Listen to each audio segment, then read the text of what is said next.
Salut, je m'appelle Pénélope et je travaille à la Corporation de développement communautaire de Beauport aux communications. Bienvenue à l'épisode 4 de la tournée communauté.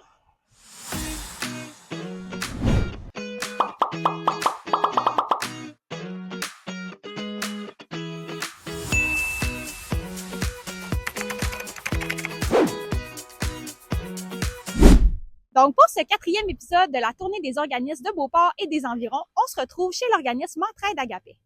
La mission de l'organisme, c'est tout simplement de fournir de l'aide matérielle et alimentaire aux personnes et aux familles dans le besoin. Entraide Agapé a 2 points de service à Beauport qui sont situés sur le chemin Royal. On a la ressourcerie qui se trouve juste derrière moi, puis il y a également une banque alimentaire. Donc, pour notre épisode aujourd'hui, on s'en va rencontrer Geneviève et Roselyne. Venez avec moi. Je suis présentement avec Geneviève, qui est directrice du développement des revenus et des communications chez Entraide Agapé. Merci de faire partie de notre tournée communauté. Ça fait plaisir.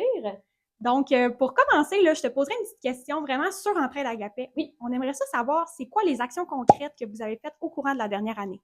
Entraide Agapé, c'est une banque alimentaire puis une ressourcerie. Donc, dans nos principaux services, c'est de l'aide alimentaire. Pour l'année qui vient de se terminer, on a eu 12 000 visites à la banque alimentaire, soit pour un dépannage d'urgence, une épicerie économique, de l'entraide alimentaire ou les paniers de Noël. Ça correspond là à près de 30 000 bouches nourries pour l'année 2023-2024. Geneviève, j'aimerais ça que tu me partages, c'est quoi ton rêve pour Entraide Agapé? Bien, c'est sûr que chez Entraide Agapé, notre rêve, ça serait que tout le monde soit en situation de sécurité alimentaire puis qu'on n'ait plus besoin d'offrir nos services. C'est sûr aussi que par le biais de notre organisme, on donne une deuxième vie aux ressources, aux aliments, aux meubles, aux objets. Donc, on est fiers de contribuer à la transition vers un monde plus juste, plus durable, tant pour ses habitants que pour la planète. Est-ce que tu pourrais nous partager un accomplissement ou un moment qui t'aurait rendu vraiment fier de travailler chez Entraide Agapé? Bien, Entraide Agapé célèbre son 40e anniversaire cette année, puis de voir à quel point on est bien ancré dans notre communauté, à quel point on a un grand nombre de partenaires, de bénévoles, de collaborateurs qui se mobilisent année à année autour de notre mission. Je pense que c'est vraiment une belle fierté pour notre organisation. Donc, bonjour, je me trouve présentement avec Roselyne, qui s'occupe des ressources humaines, du bénévolat et des travaux communautaires chez Entraide Agapé. Ça va bien? Oui, toi? Oui, merci. Donc, je commencerai avec une petite question un peu plus funky là, pour toi ce matin. Je voulais savoir si tu pouvais comparer Entraide Agapé au titre d'une chanson ou d'un film, ça serait quoi? OK. J'ai bien pensé, là. Puis, il y a une seule chanson que je peux penser au Québec. Ce serait la chanson Splat de Fouki, Spaghetti pain à l'ail. Très bon choix. Puis, si vous ne l'avez pas goûté, on a une sauce à spaghetti qui est disponible en succursale ou à la ressourcerie, là. Donc, Roselyne, je sais que chez Entraide Agapé, vous êtes vraiment super occupée, vous accomplissez plein de choses dans une année.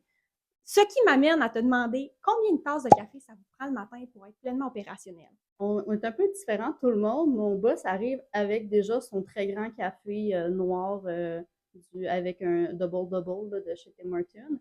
Moi, je commence avec une tasse que je vais prendre dans le premier 30 minutes. J'en prends une deuxième ensuite. Après ça, j'en prends une à chaque 2 heures. Et après ça, mes collègues autres, vont se faire un silex en bas, puis ils vont en refaire un autre d'ici 2 heures. Fait que ça dépend un peu de tout le monde, son besoin. Moi, c'est juste que j'arrête juste à 2 heures.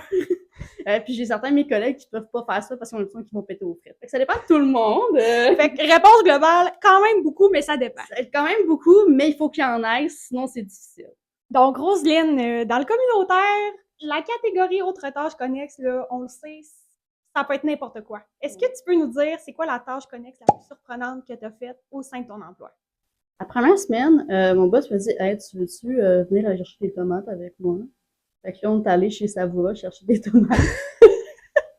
Fait que j'étais comme « Yeah, on va chercher des tomates. » Puis après ça, ben, j'étais allée m'occuper de mes bénévoles. Est-ce que tu peux nous partager, c'est quoi que tu aimes le plus dans ton travail?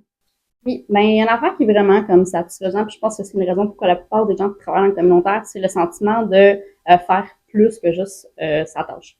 Et moi, ce que j'adore le plus quand je travaille, c'est vraiment le sentiment d'avoir aidé quelqu'un ou d'avoir fait un plus dans sa journée.